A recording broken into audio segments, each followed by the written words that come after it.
DNA made from Nikon Z chromosomes, homie. I guess my secret's out and now you know me.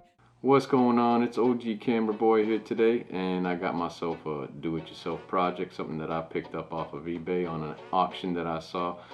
It was basically a box full, and this is the box right here that came, and it was a box full of cameras that were 4 parts and lenses as well. What came with the auction was 4 camera bodies, and they were all NX20s. Now I know that's a very old camera, and I wasn't really interested in that. And I noticed through the pictures that there was one lens there amongst the rest of them that kind of stuck out to me, and it was this lens right here. This is the 12 to 24 Samsung f4 to 5.6.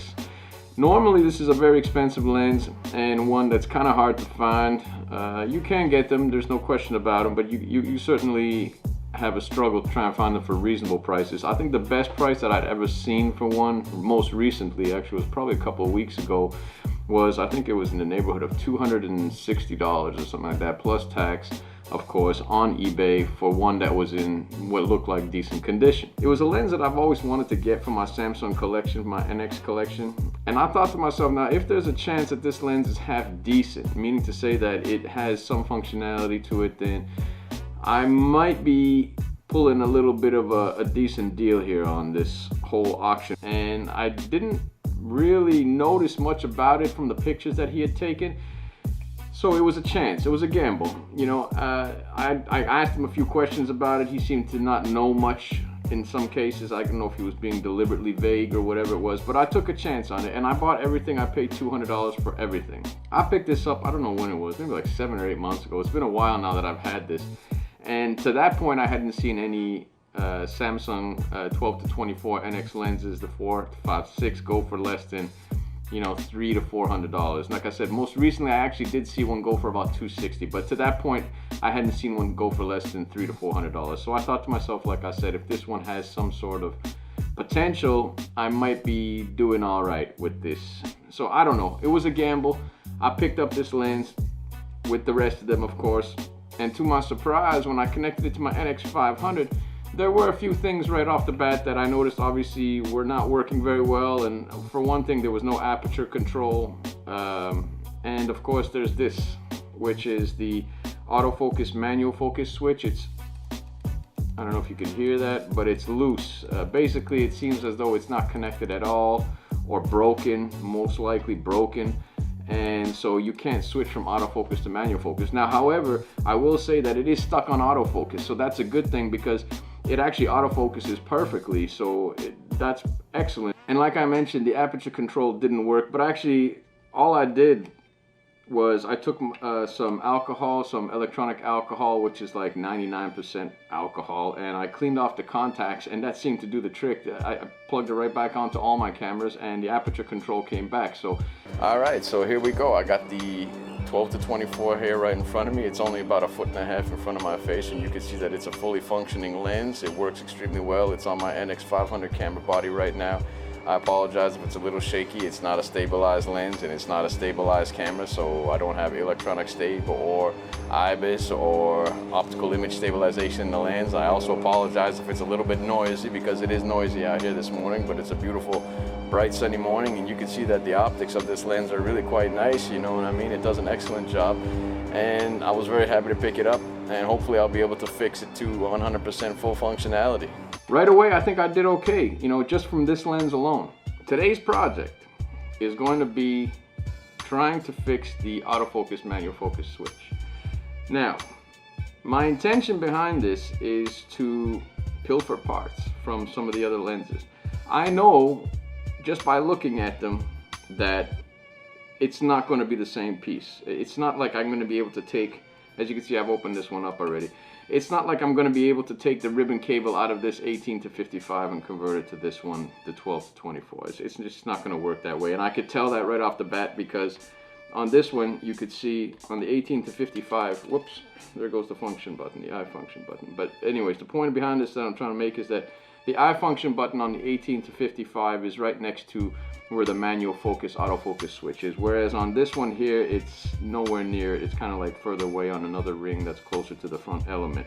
So already I could tell you that I'm sure that the ribbon cable is going to be completely different. And the other thing too is I opened it up, like I said already, and here is the the switch and the eye function button on the circuit on this ribbon cable, and it's been cut. So obviously this one is not even working anyway. However, that's not what I want from this. I don't want the full ribbon cable.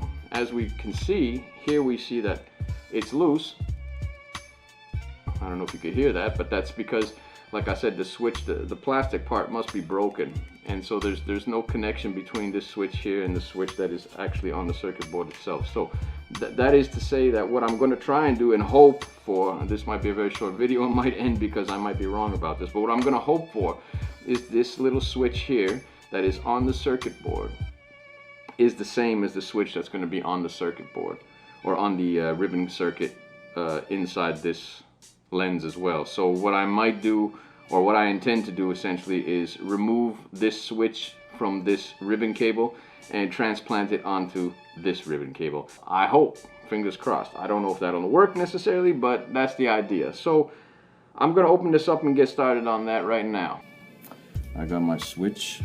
I'm just gonna take this apart quickly and remove the ribbon cable that controls the focusing from auto to manual focusing. That shouldn't take too long, because actually you could tell by where this autofocus manual focus switch is placed.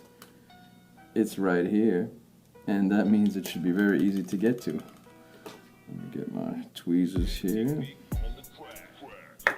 Put this off somewhere where it won't get lost. So this bayonet and the contacts here are connected via a ribbon cable to this circuit board. So all I gotta do is gently remove that. Use my tweezers. Take my time because I don't want any mishaps here. Take these out as well. So the gaskets. Now, this should come right off. There it is. There's our switch. It's going to stay there. And here we have it. So we can see the mechanism is different. The ribbon cable is different. This is the one that comes out of the 18 to 50, and this is the one we have associated with the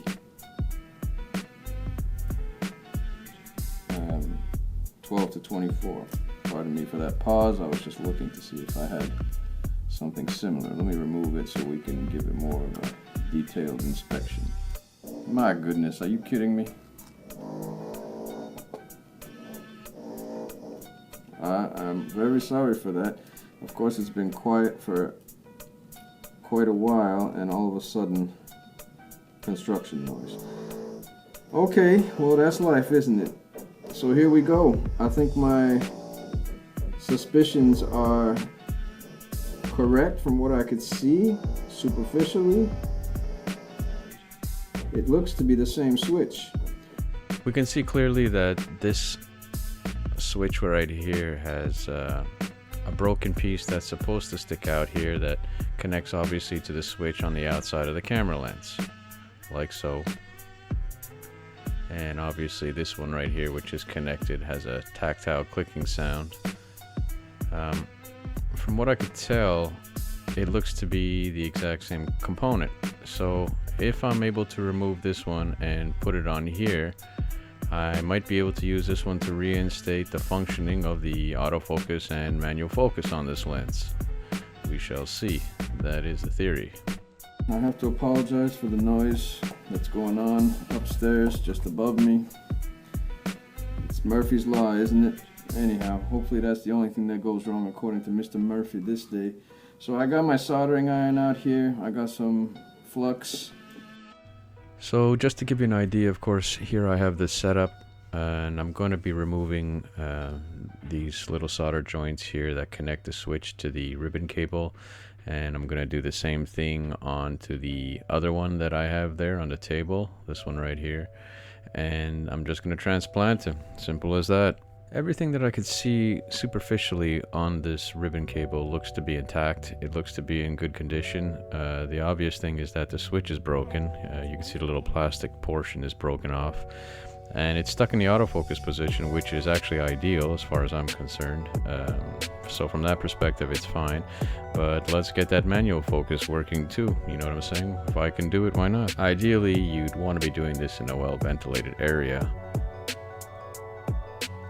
I do have a soldering fan, and to tell you the truth, I don't know if I should maybe go get it. But here, let's try and deal with this.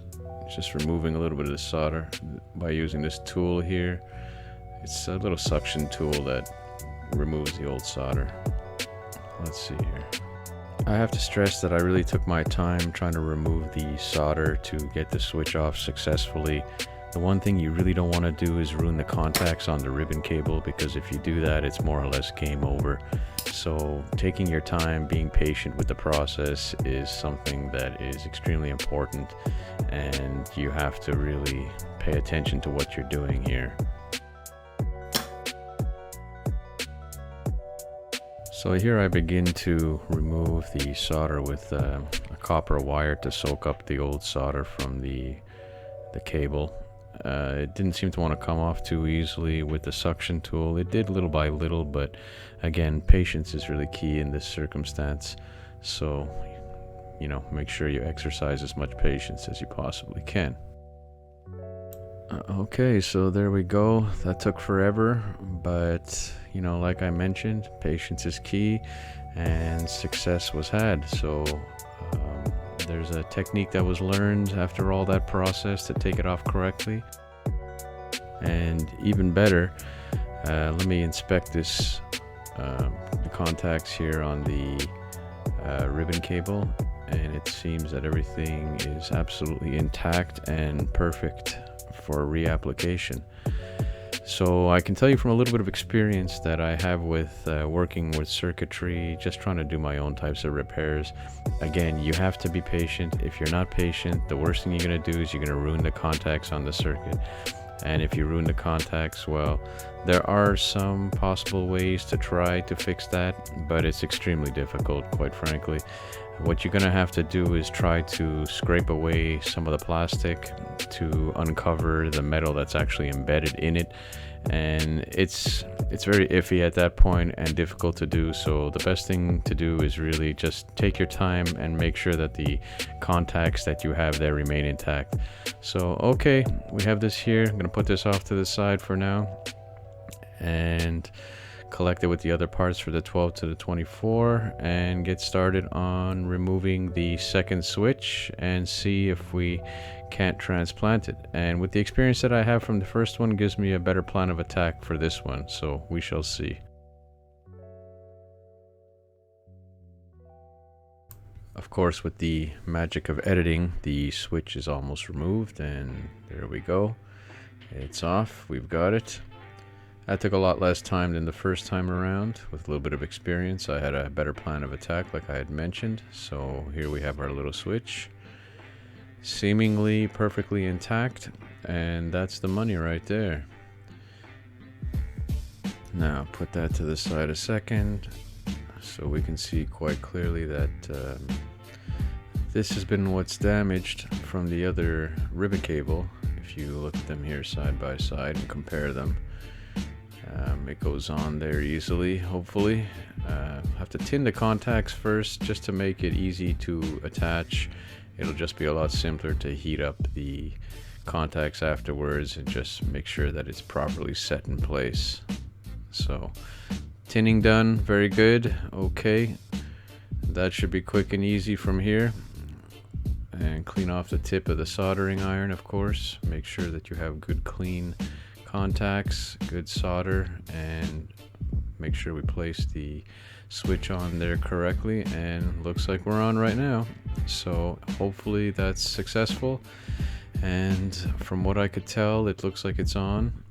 Those of you with more experience with soldering, please don't judge. I'm trying my best here. It's very difficult work. I don't have the exact best tools to use in these circumstances, but as you can see, I think with a little bit of patience, you can accomplish something. So here we go. It's soldered back on. I got a new switch on there. Let's hope that, you know, that does the trick. Okay, so as you know, I've got the switch on there now.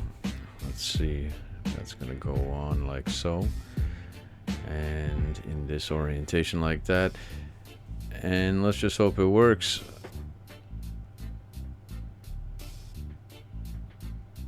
This will be interesting if it does. Now, I want to tell you something. I did try before doing this.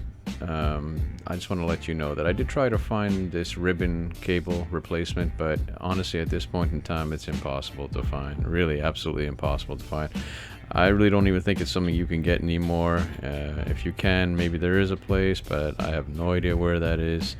I mean, I checked the usual suspects, the eBays, the AliExpresses, and I could not find anything whatsoever. So let's see. There we go. How you like that? Autofocus, manual focus, autofocus, manual focus.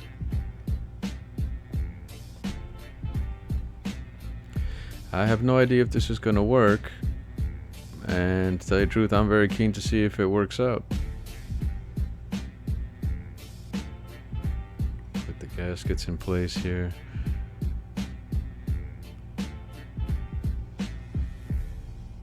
Reattach the ribbon cables, line everything up nicely, and we're almost there, if you can imagine.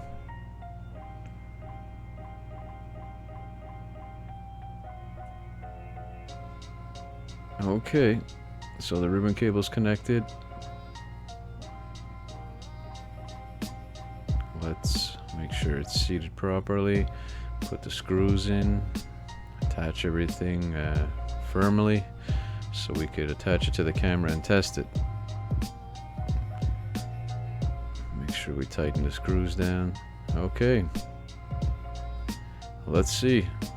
Oh yes, we have, wait a minute, I think it's kind of loose for some reason here. Okay, well, the job is definitely not finished, but let's see anyways. Let's see if the manual focus can at least be engaged. Press the menu button here. Let's try and find the focus options. There it is. Manual focus, look at that. It worked. That's pretty good. I'm happy with that for now. It needs a little bit of adjustment, obviously, but I think I'm gonna open it up again and see if I can't get it to seat properly instead of being a little loose on the inside. But you know, this is a positive sign because obviously the switch has been able to engage the manual focus. So the point is that my fix worked. So let me open it up, fasten it correctly, and tighten it all down again. Okay, you can see that I've now applied 3 layers of electrical tape over top of the backing plate, one long one that goes across it that passes it by several centimeters on both sides, and 2 shorter ones that go exactly on the backing plate so it has thickness to it to get more of a friction fit, like I said, against this flat surface here. So if I do that and place it over top like this, it fits very nicely, nice and snug, nice and secure. So that should do the trick, I think.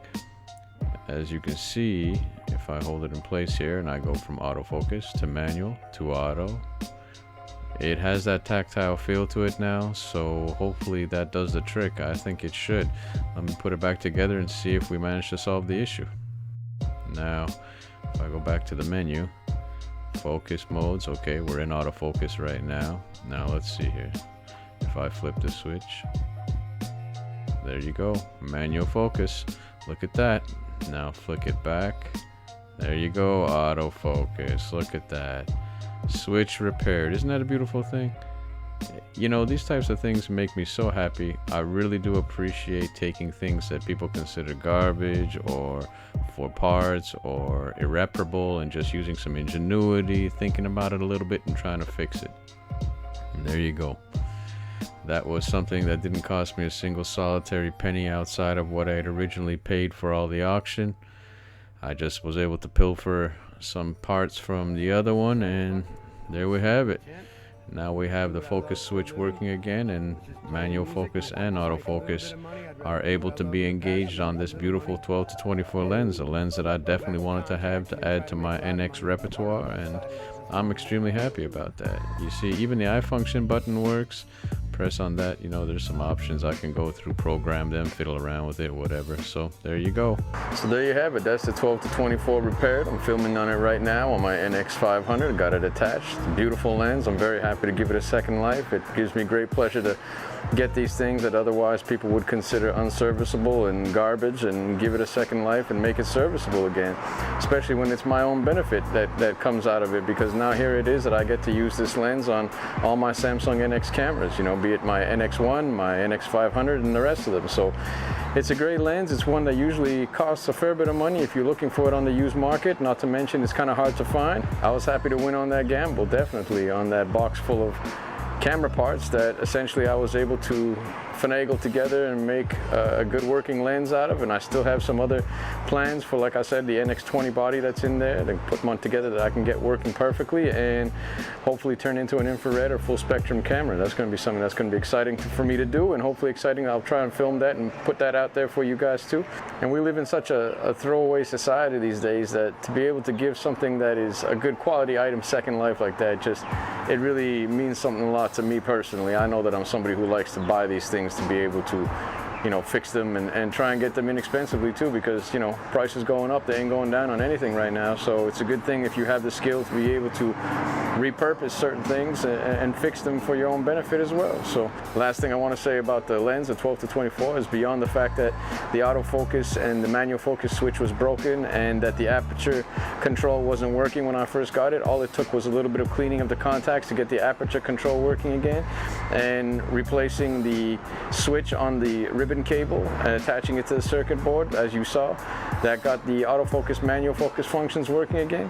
But beyond that, the glass, the actual elements on this lens are fantastic. There's no blotching or the coatings coming off. There's no scratches. There's no fungus or dust embedded in the lens elements or anything like that. They're actually in excellent condition. So I think I really scored on this one big time. With just a little bit of know-how, ingenuity, and persistence and perseverance, I was able to fix this lens for a very affordable price, and I still have other parts to play around with. So, you know, hopefully it gives all of you out there a little bit of inspiration to try and recycle, repurpose, you know, maybe give your own hand at trying to fix certain things for your own benefit too. So in any case, I hope everybody enjoyed this video, and I'll see y'all next time. Peace.